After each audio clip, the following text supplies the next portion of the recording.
अनामी धाम में सदा विराजमान सभी जीवों पर दया करने वाले अनंत करुणा निधान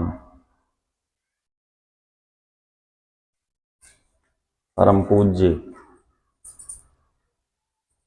प्रभु हमारे गुरुदेव, उनके चरणों में शीश नवाते हुए, उनको नमन करते हुए एवं अभी आप मंच पर उनके दाहिनी तरफ जिनको बैठे हुए देख रहे हैं, वो हमारे गुरुदेव के गुरु भाई हैं। इनके जो गुरु जी थे उनके बड़े पुत्र हैं। सिविल इंजीनियर से ये रिटायर हैं और 78 वर्ष से ज़्यादा की उम्र है इनकी। तो ये संयोग है कि ये दर्शन आपको मिल रहा है यहाँ। तो उनके चरणों में शीश नवाते हुए आप सभी सत्संग प्रेमियों को सादर राधा स्वामी। गुरुदेव का अविरल प्रेम वात्सल्य पुत्रवत सानिध्य आपको मिले, ऐसी कामना करते हुए आप सभी का यहाँ पर सत्संग में अभिनंदन है, स्वागत है। आप बड़े भाग्यशाली हैं। आपका ये जीवन धन्य है, जिस जीवन में आपको परम सत्संग मिल रहा है। ये जो सत्संग है, इसमें सत शब्द जो बताया गया है, सत केवल एक ही चीज है और वो है परमात्मा। तो सत्संग वहीं संभव हो पाता है जिस मानव शरीर में परमात्मा प्रकट हो जाता है और उसका जो है दयाल स्वरूप उसके अंदर विद्यमान हो जाता है। संसार में सारे गुरु जो है वो इस देश में नहीं होते हैं, दयाल देश में नहीं होते हैं। तो इसलिए वो होते तो हैं, लेकिन जिस काम की आपको जरूरत है वो नहीं हो पाता है उनसे। तो ये मैं आपको थोड़ी देर में निवेदन करूंगा। पहले कुछ बात कहना है तो वो कह दूं, उसके बाद और बताऊंगा। जो गुरु का धाम है और जो गुरु की दया है उसके बारे में थोड़ा सा निवेदन करूंगा। पहले अपनी बात कह लूं थोड़ी सी आपसे, जिससे जो है आप प्रेरित हो सकें।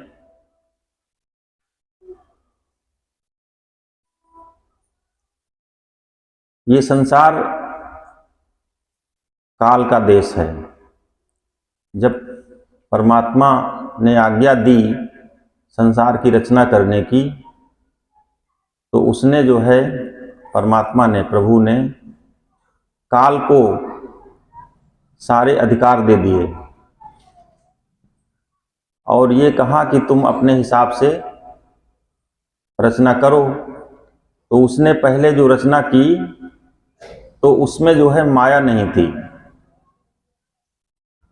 उसमें व्यवस्था ऐसी थी कि जीव आते थे संसार में, और चूंकि उस समय आत्माएं सबकी जगी हुई थीं, जीव जो है जगे हुए थे और वो यहाँ आते थे और यहाँ ध्यान भजन करके और फिर अपने धाम वापस चले जाते थे। यहाँ कोई रुकता नहीं था।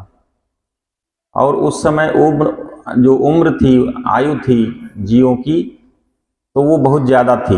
लेकिन वो आयु वो ऐसे काट लेते थे जैसे 1-2 दिन कट जाते हैं हमारे, बड़े आराम से, क्योंकि आबद्ध नहीं थे, बंधे हुए नहीं थे, वो किसी कर्म बंधन में आलिप्त नहीं थे। तो इसलिए उनको कोई कर्म जब बांधता नहीं था, तो इसलिए जो है वो यहाँ रुकते नहीं थे, चले जाते थे अपने जहाँ से आए हुए हैं। उसके बाद काल ने फिर से खरबों वर्ष की तपस्या करके फिर परमात्मा से कहा कि ये जो राज्य आपने दिया था, जो निर्माण आपने दिया था, उसमें तो कोई रुकता ही नहीं है, तो ये रचना हमारी फेल होती जा रही है। तो फिर उन्होंने ये आदेश दिया कि यहाँ जो है कर्म बंधन कर दिया जाए। तो कर्म बंधन जो है काल ने व्यवस्था कर दी, तो वहाँ तो माया की रचना हो गई। माया की रचना में फिर कर्म का अधिकार सबको दे दिया गया और फल का अधिकार जो है वो काल को दे दिया गया। काल के कर्मचारी जो है, आप फिर कर्म करने के लिए तो मुक्त हैं, लेकिन कर्म के फल के बारे में आपको जानकारी नहीं है। तो कर्म करते चले जा रहे हैं और उसका फल क्या मिलेगा ये हमको पता नहीं है, क्योंकि एक झीना पर्दा है, कुछ भी नहीं। अगर गुरु की शरण में चले जाएं तो वो पर्दा हटा दिया जाए तो धीरे से वैसे ही विवेकशील हो जाएंगे जैसे पहले यहाँ आए थे। जैसे परमात्मा के देश में आप थे, वो जरा सा दृष्टि डाल करके अब वो हटा दिया जाता है और फिर आप जैसे थे वैसे हो जाते हैं। उसी क्रिया को नामदान कहते हैं। तो काल के देश में आप फंस गए, तो उसमें जो है अब काल की जो बात हमने शुरू की है, थोड़ा विस्तार करेंगे इसका 5 मिनट। यहां पर जो व्यवस्थाएं हैं वो इतनी विस्तृत हैं, इतनी बड़ी हैं कि समझ पाना बहुत मुश्किल काम है। जीव चूंकि उसको दिखाई देता नहीं है, उसके पास विवेक दृष्टि नहीं है, तो कहां कहां कौन सा बंधन हमको बांधता है ये हम नहीं जान पाते। यहां इतने सारे कर्म बन गए, इतनी सारी माया बन गई, इतने सारे बंधन हो गए, तो हम इतने तनाव में आ गए कि जरा सा सोचने की बात है कि हमारे इस हाथ में रस्सी बंध जाए, इस हाथ में रस्सी बंध जाए, पैर में रस्सी बंध जाए, फिर सर में रस्सी बंध जाए और फिर चारों तरफ से खिंचाव शुरू हो जाए, तो हमारे शरीर का क्या हाल होगा आप अनुमान कर सकते हैं। उस तनाव को हम सहन नहीं कर पाएंगे। मतलब जोर से नोचा जाने लगे, अगर 10 आदमी इधर खींचे, 10 आदमी इधर खींचे और फिर ऊपर को खींचे, फिर नीचे को खींचे, तो इस तनाव को हमारा शरीर सहन कर पाएगा क्या? तो वो जो कर्म बंधन थे, तो हमारे मनस पर माया के जो बंधन हैं वो हमारे मन को खींचने लगे, इसीलिए हमारा मन जो है तनाव में आ गया। अब ये इतना तनाव बढ़ता गया कि जन्म जन्मांतर करोड़ कल्प हम जागे ही नहीं, गुरु हमको मिला नहीं, और काल को इतने अधिकार हैं, क्योंकि कर्म फल देने वाला जो है काल होता है। रामचरितमानस में लिखा है, काल रूप इनका मैं भ्राता, शुभ और अशुभ कर्म फल दाता। तो आपने रामायण पढ़ी, लेकिन ये तो देखा ही नहीं, ये लिखा क्या है? भेदी मिला नहीं तो चौपाई का अर्थ खुला नहीं। तो जो जिस रचना में हम हैं, ये काल के अंडर में है, अधिकार क्षेत्र में है, तो यहां पर काल आपके शुभ और अशुभ कर्म का फल देने वाला है। बालकांड में ही लिखा है, काल रूप तिनका मैं भ्राता, शुभ और अशुभ कर्म फल दाता। तो काल जो है शुभ और अशुभ कर्म जो आप करते हैं अच्छे बुरे, उनका सब फल देने वाला है। शुभ कर्म भी बंधन है और अशुभ कर्म भी बंधन है। बेड़ी चाहे सोने की हो और चाहे लोहे की हो, बेड़ी तो बेड़ी है। रस्सी चाहे जो है रेशम की हो और चाहे जो है जूट की हो, रस्सी तो रस्सी है। अगर आप बंधे हैं तो सोने में बंधे हैं कि लोहे में बंधे हैं, इससे कोई मतलब नहीं है, बंधे हैं बस ये समझिए। अब आप जानते भी होंगे, थोड़ा सा विचार करेंगे तो हमारी बात समझ में आएगी कि पाप से ज्यादा बड़ा बंधन होता है पुण्य का। पुण्य आपने कर लिया तो फिर एक अहंकार आपके मनस पर आ जाता है कि हमने तो बहुत अच्छे काम किए हैं, सब जीवन भर जो है बड़े बड़े काम किए हैं, सबको खाना खिलाया है, सबको धन दान किया है, सोना दान किया है, कपड़ा दान किया है, न जाने क्या क्या आप सोचते हैं और फिर इसकी चर्चा भी करने लग जाते हैं कि हम मतलब ये है कि हम इतने अधिकारी हो गए हैं सब कुछ पाने के कि हमने जब अच्छा काम किया है तो फिर सब कुछ अच्छा ही होना चाहिए हमारे साथ। फिर हम बुरे के बारे में सोच भी नहीं पाते हैं कि उस अच्छा करने में कुछ बुरा भी हो गया, और एक अनवरत श्रृंखला बन जाती है अच्छे और बुरे कर्मों की, जिससे हम जन्म जन्मांतर नहीं छूट पाते हैं। और एक विचारणीय बात और आपको बताते चलें इसी के साथ साथ, हमने इस दौरान कई सत्संग लगाए हैं। हो सकता है यहाँ जो बैठे हुए हैं लोग, उनमें से बहुत से लोग उन सत्संग में पहुँचे होंगे, और हमने वहाँ भी निवेदन किया था कि यहाँ आप सत्संग में आइए, सत्य का साथ कीजिए। तो अब जैसे जो है, जो कर्म बंधन होता है तो इससे छूटने का उपाय और कहीं है नहीं। फिर जब इतना सब कुछ हो गया, देख लिया परमात्मा ने कि हमारे जीव जो है वो बहुत परेशान है काल के देश में, तो परमात्मा ने क्या कहा, सोचा कि हम जब चलते हैं काल के देश में स्वयं, तो उन्होंने सत्पुरुष का, सद्गुरु का रूप धरा और यहाँ पर मनुष्य शरीर में खुद प्रकट हो गया, खुद आ गया यहाँ। और जब यहाँ आया तो धीरे से जीवों को जगाना शुरू किया। तो काल जो है उनके सामने आया और उनसे कहा कि आप ये क्या कर रहे हैं, हमको तो आपने अधिकार दे रखा है कि हम इस रचना में सारे अधिकार हमारे पास हैं, यहाँ आप क्या कर रहे हो? आप सबको जगा ही के ले जाओगे अगर, तो यहाँ बचेगा कौन? तो सद्गुरु ने काल से कहा कि देखो, जो तुम्हारे आबंध में बंधना चाहेंगे तो वो बंधे रहेंगे, और जो हमारे जगाने से जग जाएंगे तो उनको तो हम जगा के ले जाएंगे साथ में अपने। तो हमारा निवेदन जरा गौर से सुनिएगा जो मैं कहने जा रहा हूं। तो जो सामने बैठे हुए हैं ये वही दयाल हैं, दयाल देश से आए हैं। परमात्मा स्वयं यहाँ प्रकट हुआ है, और इनकी वाणी थोड़ा सा छुपी हुई होती है। छुपी हुई इसलिए होती है कि कुछ बहाना लेकर के बताया जाता है, डायरेक्ट कोई बात नहीं बताई जाती है। थोड़ा सा, क्योंकि काल के अधिकार जैसे जो है वो अलग हैं, और दयाल के पावर जो है वो अलग हैं। अधिकार और पावर दो शब्द होते हैं, शक्तियां अलग हैं और अधिकार अलग हैं। तो अधिकार छोटा हो गया और शक्ति जो है वो अलग हो गई। अगर दयाल चाहे तो पलक झपकते ही इस जो है जितना काल का देश है ये समाप्त हो सकता है, लेकिन अब किसी को अधिकार दे रखा है तो उससे अधिकार छीनना तो जो है ये भी मर्यादा में नहीं आता है।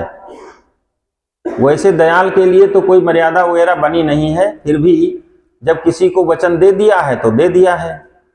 तो अब समझना ये है कि जैसे आपको कुछ कहा जाए, यहाँ से उपदेश कह लो, आदेश कह लो, सलाह कह लो, मशवरा कह लो, मंत्र कह लो, तो जब आपसे ये कुछ निर्देश किए जाते हैं कि ये काम, छोटा सा उदाहरण दे दें कि अगर गुरुजी कहें, आप पूछें कि अब हम जा रहे हैं यहाँ से, तो अब रोकेंगे थोड़े ना गुरुजी, लेकिन गुरुजी कुछ बहाना लेंगे। बहाना ये जैसे लेंगे, देखिए गौर से सुनिएगा भाई, देखो तभी समझ पाएंगे बात को। गुरुजी ये कहेंगे कि अरे भाई अभी जो है चाय बन रही है, आप चाय पी के चले जाना। तो अब इसमें अपनी तरमीम मत जोड़ देना जो है, कि कुछ कारण जो गुरुजी देख रहे हैं वो आप नहीं देख रहे हैं। वो चाय पीने का तो बहाना अगर कहना होता तो जैसे ही आपने पूछा था कि गुरुजी हम जा रहे हैं, तो वो कहते अच्छा तो जल्दी जाओ, और जिससे जो है आप घर जल्दी पहुंच जाओ। लेकिन अब कह दिया गुरुजी ने कि अब चाय पी के जाना, तो चाय तो बहाना हो गया, लेकिन कुछ असुविधा आपको जो रास्ते में होने वाली थी उससे आपको टाल दिया गया। कर्म बंधन काटने के जो तरीके हैं यहाँ काल देश में, तो वो सद्गुरु जो होते हैं वो काल का उल्लंघन नहीं करते हैं, काल की मर्यादा को बनाए रहते हुए और जीव को जो है समझा बुझा करके उसके अंदर विवेक जागृत करके और उसके बाद उसको जो है सतमार्ग पर डाल करके और उससे जो है उसके अंदर सत्य प्रकट करके और धीरे से उसको बुला के उंगली पकड़ के उठा ले जाते हैं और काल देखता रह जाता है। काल के कर्मचारी जो है वो देखते रह जाते हैं कि हम तो जान ही नहीं पाए और ये कब समझदार हो गया, कब इसने समझ ली बात, और यहाँ से तो अब ये जा रहा है। अब जैसे काल के कर्मचारी क्या हैं, जैसे पुलिस के कर्मचारी सिपाही होते हैं, तो वो अगर आपकी रिपोर्ट हो जाए थाने में तो वो आपको पकड़ के ले जाएंगे और जो है वहाँ पर मारेंगे, पीटेंगे, कबूल करवाएंगे और पैसा भी लेंगे, दंड भी देंगे, जेल भी डाल देंगे। लेकिन अगर आप प्रधानमंत्री के साथ में जेल में गए हो तो वहां पर कोई पुलिस वाला आपसे नहीं बोलेगा।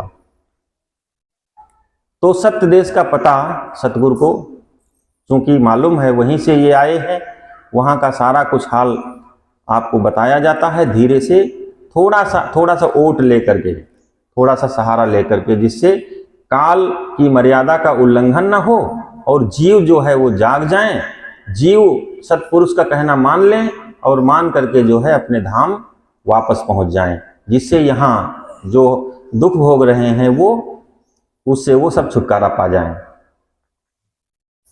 तो ये तो बात जो है प्रेमियों, ये बताओ, ये जो अभी हमने कहा ये आपको समझ में आ गया? अगर आ गया है तो हम आगे बढ़ाएं थोड़ा सा और, हाथ उठा के बताओ। अच्छा, तो अब और समझो इसकी बारीकी थोड़ी सी। ज्यादा समय तो नहीं लूंगा ताकि आपको सत्संग मिल सके जो महत्वपूर्ण है। ये केवल निर्देश दे रहा हूं मैं, सत्संग केवल गुरु जी देते हैं, बाकी कोई नहीं देता। देखिए रामचरित, जरा गौर से सुनिएगा, जितने लोगों ने रामचरितमानस पढ़ी और सुनी है तो वहां पर रावण जो है, सीता जो है शोक वाटिका में है और रावण उनको आता है धमकाने के लिए कि तुम हमारा वरण कर लो नहीं तो हम तुम्हारी हत्या कर देंगे। तो वहां चौपाई लिखी है, तृण धरि ओट कहत वैदेही,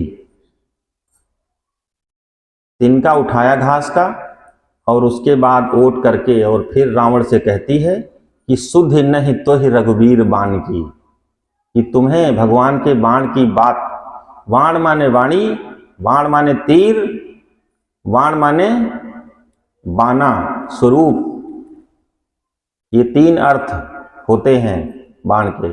शब्दों के अर्थ नहीं पता होते, शब्द भेद पता नहीं होता, कुंजी नहीं लगी होती तो रामायण समझ में नहीं आती है। और यहाँ समझाए कौन? काल के देश में कहाँ किसको कुछ पता है कि जो चौपाई लिखी है तो उसका भेद क्या है। तो सीता ने जो है याद दिलाया कि सुधि नहीं तो ही रघुवीर बाण की, तुमको जो है रघुवीर के स्वरूप की याद नहीं है, जो तुम हमारा वर्ण करना चाहते हो अमर्यादित तरीके से। तो अब इस पर और गौर करिए, थोड़ा सा जोर दीजिए अपनी समझ पर। मैं क्या कहना चाहता हूं कि देखिए, तिनके का सहारा, तिनका माने सबसे सूक्ष्म, जिससे सूक्ष्म कुछ नहीं है। वहां तिनका तो घास का इशारा किया गया है, लेकिन कहा यह गया है कि ये जो बात है, ये जो विवेक है, ये बड़ी समझ की बात है, इससे सूक्ष्म कुछ नहीं है। इस केंद्र के एक तरफ सीता बैठी है, एक तरफ रावण खड़ा है। सीता सत्य के अधीन है, सत्पुरुष के अधीन है, और रावण जो है वो काल के अधीन है। तो हम जितना कुछ अभी कर रहे हैं वो सब काल से प्रेरित होकर के कर रहे हैं। तो इसलिए हम समझ नहीं पाते हैं कि हमारे जो कर्म बनते जा रहे हैं वो मर्यादित हैं या अमर्यादित हैं, अच्छे हैं या बुरे हैं, इसलिए हमको समझ में नहीं आता है। समझ में नहीं आता, हम सोचते हैं कि हम चोरी कर लेंगे, हम डाका डाल लेंगे, हम हत्या कर देंगे तो इससे हमारा जो है काम चल जाएगा, हम धन इकट्ठा कर देंगे तो हमारे बच्चे पीढ़ियों तक खाएंगे, 7 पीढ़ी तक हमारा इकट्ठा किया हुआ धन चलेगा। तो हम दुकान में चोरी करते हैं, दफ्तर में चोरी करते हैं, खेती और किसानी में चोरी करते हैं, और ये हम नहीं जान पाते हैं कि जो ये कर्म हमारा बनता जा रहा है, इस कमाई का अन्न हमारी संचित खाएगी, हमारे बच्चे खाएंगे, तो वो कैसे होंगे? वो फिर चोर होंगे, डाकू होंगे, अपराधी होंगे। हमको जो है ऐसी अव्यवस्था में डाल देंगे कि हमारा जीवन और मरण दोनों जो है कलुषित हो जाएंगे, कठिन हो जाएंगे। और वो तो जब कोई चोर होगा, डाकू होगा, उसके कर्म अच्छे नहीं होंगे तो उसकी मुक्ति कहाँ से हो जाएगी? उसकी मुक्ति तो होगी ही नहीं। तो सीता ये कह रही है कि मैं जो है राम को छोड़ करके, यानी सत्य को छोड़ करके, ये जो माया है जिसकी ये रचना है, तो वो सत्य को छोड़ करके, और मतलब रावण माने जो काल का अंग है, उसके अधीन हो ही नहीं सकती। तो जो हमारे दुष्कर्म है, जो हमारी नासमझी है, जो हमारी गलतफहमी है कि इससे हमारा ये काम चल जाएगा, तो इससे काम चलने वाला नहीं है। इससे जो इस कमाई से जो हमारी संचित होती है, उसका पालन पोषण होता है, तो फिर वो चोर और डाकू और बदमाश और चरित्रहीन होता है। और जब हम सत्य की कमाई खाते हैं और अपने बच्चों को खिलाते हैं, तो उससे क्या होता है? उससे फिर अगस्त्य पैदा होते हैं, उससे फिर सुतीक्ष्ण पैदा होते हैं, उससे फिर वशिष्ठ पैदा होते हैं, उससे फिर जागबल्क्य पैदा होते हैं, उससे फिर भारद्वाज पैदा होते हैं। फिर ऐसे जब ऋषि हमारे घर में पैदा होंगे तो वो महल में थोड़ी रहेंगे, वो धन का उपयोग थोड़ी करेंगे, वो तो घास की रोटी भी खा लेंगे और जंगल में रहेंगे, फूस की झोपड़ी में रह लेंगे। फिर वो आपका कमाया हुआ उसके सहारे नहीं रहेंगे, और फिर वो रोगी दोखी भी नहीं होंगे, तो उन्हें ज्यादा धन की जरूरत नहीं पड़ेगी। तो इसलिए अधर्म की कमाई करना बिल्कुल ठीक नहीं है। सत्य पथ का पता चल जाने पर मान लेना चाहिए कि जैसे ये जो मर्यादा रूपी सीता है, ये जो माया है, ये सत्य के अधीन है, और सत्य की कमाई आप खाएंगे, बच्चों को खिलाएंगे, तो बच्चे होनहार होंगे, विवेकशील होंगे, धर्मात्मा होंगे, पुण्यात्मा होंगे, सत्यनिष्ठ होंगे, ब्रह्मनिष्ठ होंगे, और सदा अविचल पद पर और जो है दयाल देश में उनका गमन हो सकेगा। जैसे रैदास ने सत्य को जाना तो जूता टाकने का काम जो है स्वीकार किया। क्या सत्य को जान करके और अपनी शक्तियों का प्रयोग करके वो धन नहीं इकट्ठा कर सकते थे? लेकिन नहीं, तुलसी ने जाना तो उन्होंने लेखनी का सहारा लेकर के। अच्छा देखिए, जो आज के कवि हैं वो जो है कवि सम्मेलनों में जाते हैं और कविता सुनाने के बदले पैसा लेते हैं।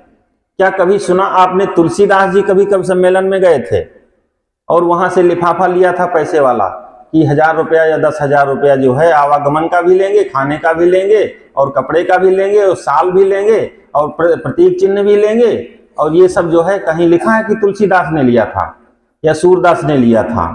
कभी कवि सम्मेलन में गए थे और मंच पर बोले थे? ऐसा कुछ कहीं नहीं उद्धृत है कि हम ये कह सकें कि महाकवि तुलसीदास, महाकवि कालिदास, और या उस समय के जो बड़े बड़े कवि थे जिन्होंने बड़े बड़े धर्म ग्रंथ लिख दिए, जो संसार में मतलब ये है कि आचरण करने योग्य हैं, अनुकरण करने योग्य हैं, आत्मसात करने योग्य हैं, वो ग्रंथ लिखे हुए रखे हैं। क्या व्यास ने कभी कवि सम्मेलन किया था? जिन्होंने 4 वेद, 6 शास्त्र, 18 पुराण और जो है उपनिषद और स्मृतियां लिख दी, वो कभी कवि सम्मेलन में नहीं गए थे। वो जंगल में रहते थे और उनके अनुचर जो थे, प्रेमी जो थे, जो सेवा कर देते थे, उसी के बदले दूध, दही, घी, घास खा करके और उसके बाद अपना जीवन यापन करते थे। हमने तो ये भी सत्संग में सुना है कि वो ऐसे रहते थे, उनके बड़े बड़े बाल थे, बड़ी बड़ी दाढ़ी थी, और ये है कि ना तो उनके पास कपड़े थे, लंगोटी वगैरह लगा लेते थे, बच्चों के सामने आते थे जिससे मर्यादा बनी रहे, और ऐसे ही दिगंबर रहते थे। तो उनके पास, उनको धन की क्या जरूरत थी? जिन्होंने इस संसार को चलाने के नियम बना दिए, संसार को मार्गदर्शन देने के लिए सारे जो है तरीके बता दिए कि इस तरीके से आप संसार में रहोगे तो सुख से रहोगे, और फिर इस तरीके से अगर सद्गुरु खोज लोगे तो फिर आप जो है सत्यलोक चले जाओगे, अनामी धाम चले जाओगे। तो फिर सद्गुरु का सहारा आपको मिल गया है। इस मौके को आप हमारा निवेदन स्वीकार करके, हमारी विनय और प्रार्थना स्वीकार करके इस मौके को आप जाने मत देना। ये मनुष्य मंदिर, ये अमोलक धन मिला है आपको, ये बड़ी दया से परमात्मा देता है, इस पर आपका कोई अधिकार नहीं था। ये आप कतई न सोचो कि ये शरीर जो मिला है ये हमारी कमाई से मिला है, ये कमाई से किसी को नहीं मिलता। क्योंकि कर्म बंधन में जब आप नरकों में चले जाते हैं तो वहां कोई छुड़ाने वाला नहीं होता, क्योंकि कर्म जो है वो गुणित होते हैं। जैसे शेर जो है जंगल में हत्या करता है गाय की, तो वो ये सोचो कि वो तो हत्या ही करता है रोज, जब भी भूख लगती है किसी को मारा और खा लिया। तो शेर कहीं सत्संग नहीं करने पहुंच सकता है, उसे सत्पुरुष नहीं मिलेंगे, तो उससे सच्चा काम कहाँ हो पाएगा।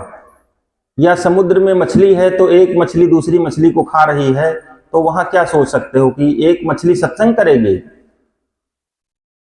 जो जीव जहां फंसा हुआ है, जिस नरक में, जिस योन में फंसा हुआ है, वहां से निकासी का कोई रास्ता नहीं है।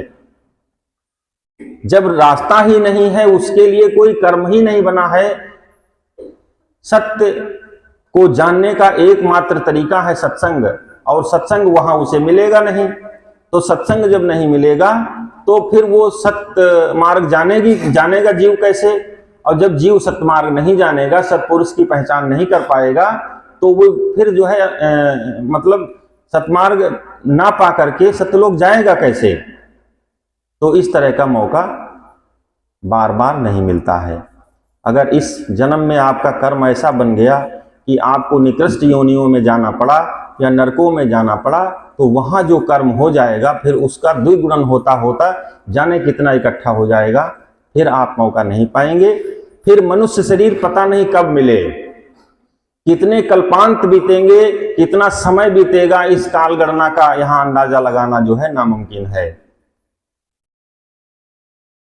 तो इसलिए मेरे प्रेमियों, मेरी बहनों, मेरे बच्चों, ये हमारा संदेश अपने हृदय में उतार करके, ये आपका अमोलक मौका मिला है कि आपको सद्गुरु मिल गया। सद्गुरु मिल गया। थोड़ी सी बात और बता दें आपको। पहले एक बार यहां मैं आकर के बोला था, पूर्व काल में जब गुरु परंपरा थी, तो परंपरा तो आज भी है, लेकिन पहले की व्यवस्था ये थी कि घर में लोग जब 4 चरण बताए गए हैं, 25 वर्ष तक ब्रह्मचर्य और 25 से 50 गृहस्थ और 50 से 75 वानप्रस्थ और 75 से 100 संन्यास और उसके बाद निर्वाण। तो ये व्यवस्था उस समय थी, वहाँ उस समय के महात्माओं ने और सद्गुरुओं ने जो है ये व्यवस्था रखी थी। लेकिन अब ये समय बहुत कठिन है।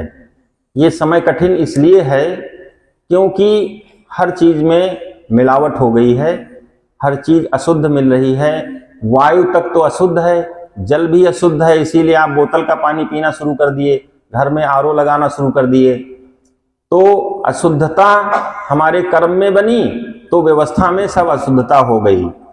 तो पहले व्यवस्था ये थी कि जब हम घर गृहस्थी का, बाल बच्चों का, सुविधाओं और असुविधाओं का सब कुछ अनुभव कर लेते थे, थोड़ा बहुत इंद्रियों का सब कुछ हमको जानकारी हो जाती थी, थोड़ा थोड़ा हर चीज़ का भोग लेते थे, तो फिर हमको ये ध्यान में आता था कि हम चलते चलाते अब जो है हम अपने जीव का कल्याण भी कर लें।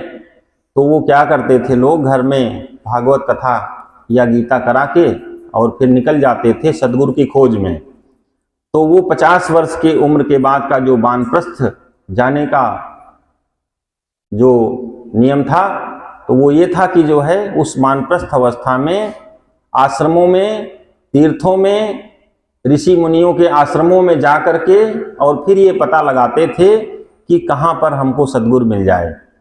तो वो सद्गुरु से मिल करके और फिर जो है उनसे सच्चा मार्ग पूछ करके और फिर थोड़ा समय अपने जीवन का इस परमार्थ की लिए जो है खर्च करते थे और फिर सतपथ प्राप्त करके अपनी आत्मा जीवात्मा का जो है कल्याण कर लेते थे। लेकिन अब ये व्यवस्था नहीं है, क्योंकि ना तो अब इतना समय रहा, 100 वर्ष किसी के पास अब है नहीं। बिरला आपको कोई दिखता होगा कि 100 वर्ष तक चलता होगा। मैं ये नहीं कहूंगा कि कौन कितना चलेगा क्या होगा, लेकिन अब ये है कि ये जीवन बहुत कठिन हो गया है इस अव्यवस्थित व्यवस्था में। तो अब ज्यादा समय ना खर्च करके जल्दी से, जो बाद में लोग खोजते थे, तो अब सद्गुरु खुद आपको खोजने निकले हैं। देखिए, पिछला पूरा 1 हफ्ता हो गया हमारे प्रभु जो है गली गली गांव गांव जा जा करके लोगों को जगाने का काम कर रहे हैं। इतनी सुविधा पहले नहीं थी। अब गुरु खुद जो है जाते हैं और जो जिज्ञास हो जाता है और जो अनुगामी बनने को राजी हो जाता है, अपने शरीर को, अपने मन को, अपने जीव को जो है उनकी शरणागत कर देता है, तो उसका उद्धार पूरा गुरु अपने ऊपर ले लेते हैं और जो बंधन है माया के वो सब काट करके जीव को मुक्त कर देते हैं। तो ये जो है हमारी बात यहीं पर पूरी होती है। 1-2 बात और बताऊं आपको। देखिए, जीव के बस का नहीं है गुरु की पहचान करना, लेकिन अगर आपकी जिज्ञासा बन गई, जागरूकता आ गई, तो फिर गुरु आपको पहचान लेंगे। गुरु की परीक्षा आप नहीं ले सकते। गुरु की परीक्षा लेना असंभव है, क्योंकि ये जो है सत्य धाम से आए हैं, अनामी धाम से आए हैं, इसलिए जो है उनकी परीक्षा हम जड़ जीव नहीं ले सकते। तो क्या है, हमको केवल क्या करना है, हमको अपने को समर्पित कर देना है। बाबा जय गुरुदेव कहते थे कि मैं जो है धोबी हूं, धोबी हूं। तो लोग शंका में पड़ जाते थे कि यार ये तो जात के धोबी हैं, इनसे मंत्र कैसे ले लें और इनकी बात कैसे मानें और इनको समर्पण कैसे करें। तो लोग उसी शंका में रह गए, उनकी बात को नहीं समझा, समर्पण नहीं कर पाए। तो कभी तो कहते थे कि मैं बनिया हूं, कभी कहते थे मैं जौहरी हूं, मैं हीरा बेचता हूं। तो वो जो है मैं हीरा उसी को दूंगा जो पूरा मोल देगा। अब पूरा मोल देना और हीरा का व्यापार कह, लोग समझते थे अरे तो हीरा बेचने वाले हैं, हीरा बेचते, हमारा यहाँ क्या काम है, अपना खेत खलिहान देखें चल करके। तो लोग नहीं समझ पाए। ये राम नाम का हीरा है, ये भगवान के नाम की अमोलक दौलत है और ये मनुष्य मंदिर में ही संभव है। निचले की योनियों में संभव नहीं है, नरकों में संभव नहीं है, किसी और जन्म में संभव नहीं है। और अगर हम न जागें और हम अपने को समर्पित न करें गुरु को, तो भी संभव नहीं है। पहली बात, हमारे अंदर ये जिज्ञासा हो जाए कि हमें अपने जीव का उद्धार करना है, अपने जीव का कल्याण करना है, तो फिर हम भागते फिरते हैं गुरु की तलाश में। तो जब गुरु ये देख लेता है कि वो जीव फलानी जगह पर जो है किसी गुरु को ढूंढ रहा है, तो उस जो सद्गुरु होते हैं उनके अंदर इतनी चुंबकीय पावर होती है कि वहीं से वो जो है जीव को खींच लेते हैं, इस तरह से खींच करके और फिर उसको जो है नामदान दे देते हैं। और नामदान देने से ही जीव का उद्धार हो जाता है। तो हमने कई बार पहले भी सुनाया। तो कहने का मतलब ये है, जो जब वो कहते थे मैं धोबी हूं, तो सद्गुरु जो है वो धोबी होता है। एक होता है कपड़े का धोबी, एक होता है शरीर का धोबी और एक होता है मन का धोबी। तो मन हमारा मैला है, तो हम अपने मन को क्या करें, सद्गुरु को सौंप दें। मन के विकार हमसे न धोए जाएंगे। जैसे कपड़े पर कोई गहरा दाग लग जाता है तो फिर घर में साफ नहीं होता। आप कितनी भी कोशिश कर लो, कितने भी मसाले, पेट्रोल, जाने क्या क्या हम डालते हैं, साबुन, सोडा, लेकिन उससे कपड़ा साफ नहीं होता है। तो फिर हम क्या कहाँ ले जाते हैं, धोबी के पास ले जाते हैं। धोबी के पास ऐसा मसाला होता है कि वो लगा करके और कपड़े को धो देता है। तो मन को हम धोने के चक्कर में ना पड़े, मन हम साफ नहीं कर पाएंगे, मन साफ करना हमारे बस का नहीं है। तो हमें समर्पण भाव से अपने मन को गुरु को सौंप देना चाहिए। शरीर को हम तो ये कहते हैं आप अपना संसार सौंप दो, आप अपना शरीर सौंप दो, आप अपना मन सौंप दो, आप अपनी जीवात्मा सौंप दो, आप अपना सर्वस्व सौंप दो गुरु को, सारा हवाले कर दो, गुरु जाने, आप कुछ मत जानिए, कोई जिम्मेदारी आप मत लीजिए, बाल बच्चों की मत लीजिए, खेत खलिहान की मत लीजिए, आप नौकरी की मत लीजिए, दुकान की मत लीजिए, जो काम जितना है सारा गुरु को दे दो, फिर देखो कैसी संभाल होती है। बाल बच्चों की सेवा, खेती दुकान दफ्तर का काम और अपने शरीर का जो है सब कुछ गुरु को दे दो, फिर देखिए संभाल वहां से कितनी जो है सरलता से, सहजता से, सुगमता से और आपके लिए पर्याप्त। ये नहीं है कि कुछ कमी रह जाएगी, कमी कुछ रहेगी ही नहीं, ना धन की कमी रहेगी, ना कपड़े की कमी रहेगी, ना संतान की कमी रहेगी, ना जो है अन्न की कमी रहेगी, ना मकान की कमी रहेगी, ना यश की कमी रहेगी, कोई कमी आपको संसार में रह ही नहीं जाएगी।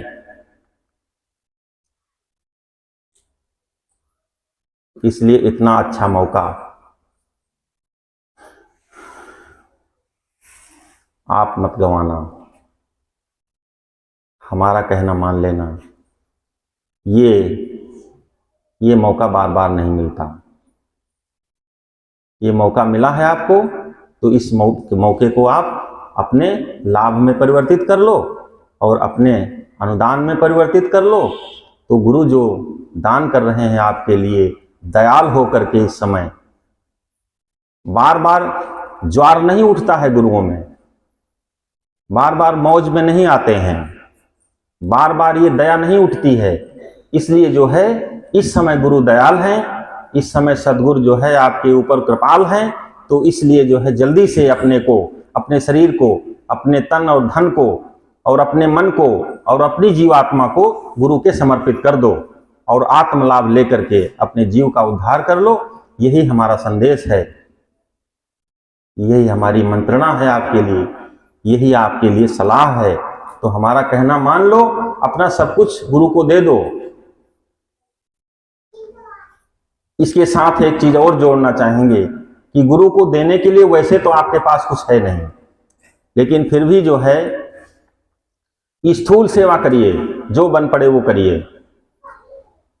अब जैसे हम बनावटी रूप से अपने मन को देना चाहें तो हमसे नहीं बन पाएगा। तो श्रद्धा दिखाएंगे तो वो भी बनावटी होगी, हाथ जोड़ेंगे तो वो भी बनावटी होगा, पैर छुएंगे तो वो भी बनावटी होगा, माथा रखेंगे पैरों पर वो भी बनावटी होगा, हम गुरु को रुपया देंगे तो वो भी बनावटी होगा, गुरु के हम बर्तन मांजेंगे, कपड़े धोएंगे, पैर दबाएंगे तो सारा कुछ नकली होगा। तो ये नकलीपना छोड़ करके, ये जो नकली भाव है, जो नकली श्रद्धा है, जो असत्य श्रद्धा है, इसको थोड़ा सा हटा करके और उसके बाद सच्ची श्रद्धा लाइए, गुरु की स्थूल सेवा कीजिए। यहाँ पर ये जो आश्रम है, यहाँ गुरु जी का यहाँ पर स्थान है, ये आश्रम, यहाँ उनकी समाधि बनी हुई है। तो हम तो ये कहेंगे कि गुरु की सेवा तो आप क्या करेंगे, गुरु जी हमारे वैसे ही हर उसमें जो है समर्थ हैं, तो ना तो इनको पैसे की जरूरत है और ना तो आपकी सेवा की जरूरत है। तो यहाँ आश्रम पर कुछ आप जो है जो भी कर सकते हैं आकर के स्थूल सेवा करिए, नहीं कर सकते हैं तो कहीं अगर गुरुजी आदेश दे दें कि यहाँ फूल लगाना है तो आप फूल लगाने में सेवा करिए, कहीं समाधि बनने में पत्थर लगना है तो आप पत्थर लगने में धन की सेवा करिए, और जो है जो आप जितना कर सकते हैं उतना आप करिए। अब गुरुजी तो कुछ कहेंगे नहीं, क्योंकि वैसे तो गुरुजी धीरे धीरे सब करते ही जा रहे हैं, समाधि बनती जा रही है, सत्संग भवन बन गया और निर्माण कार्य सब पूरे आश्रम पर जो है प्रारंभ हो चुका है। तो आपका सहयोग जो है वो मेरी सलाह से है, गुरुजी का आदेश नहीं है। लेकिन मैं क्षमा चाहूँगा गुरुजी से कि मैं जीवों का कल्याण और कैसे करवाऊँ, जो है जीवों का उद्धार कैसे करवाऊँ, उनके अंदर श्रद्धा कैसे पनपाऊँ, कैसे आपके अंदर एक जो है जोश आए, उद्गार आए। तो आरंभ आपके अंदर कैसे हो, तो कुछ अनुराग आपके अंदर बनाने की कोशिश कर रहा हूं, जिससे जो है मैं प्रार्थना करूंगा अपने प्रभु से कि वो ये छोटी छोटी सेवाएं जीवों की स्वीकार कर लें और यहाँ आश्रम पर व्यवस्था करवाइए, फूल लगवाइए, बाग लगवाइए, क्यारियां बनवाइए और समाधि का सुंदरीकरण करिए। ये लगे कि ये जो है किन्हीं सतमार्गियों के द्वारा बनाया हुआ आश्रम है, और छोटी छोटी सेवाएं आपके जीव के उद्धार में बड़ा बड़ा काम करेंगी। और इस समय ये ऐसा मौका है कि एक जैसे समुद्र में ज्वार आता है, जो पढ़े लिखे होंगे वो समझ रहे होंगे और जो नहीं समझ रहे होंगे इसको, तो उनको मैं बताना चाहूँगा कि समुद्र में जब चंद्रमा पूर्णिमा को होता है तो समुद्र का पानी बीच में जो है बहुत तेजी से चंद्रमा की तरफ उठता है, उसे ज्वार कहते हैं। तो समुद्र में ज्वार आता है इतना तेज, इसी तरह से सद्गुरुओं में जो है ज्वार आता है कृपा का। तो कृपा की दया का जो है, दया का, कृपा का, करुणा का, प्रेम का जो है एक जो है उद्गार उठता है, उस समय वो दयाल होते हैं। तो उस समय जो शरणागत हो जाता है उसके ऊपर वो जो है कृपा हो जाती है, दया हो जाती है, और उसी क्षण नामदान हो जाता है। और नामदान होते ही जो है सारे भवबंधन छूट जाते हैं, मन साफ हो जाता है, माया छूट जाती है, शरीर जो है निर्मल हो जाता है, कायाकल्प हो जाता है, सारा जो है ट्रांसफॉर्मेशन हो जाता है।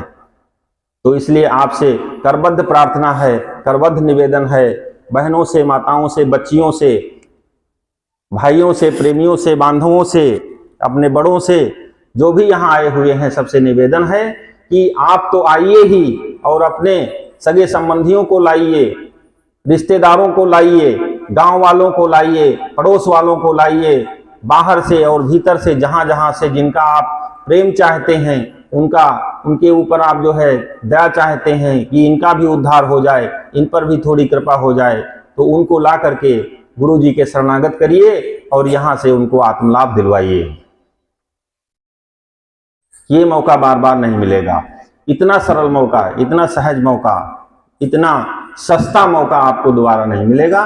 फिर अगर कर्म बंधन में फंसे रहे तो पता नहीं कहाँ चले जाएंगे, और फिर कब दया होगी परमात्मा की कि आपको फिर से मनुष्य शरीर मिले, और फिर आप जो है मनुष्य शरीर अगर मिल भी गया तो सद्गुरु नहीं मिलेगा, और जब सद्गुरु नहीं मिलेगा तो आपके अंदर विवेक कौन जगाएगा, आपके भवबंधन कौन काटेगा।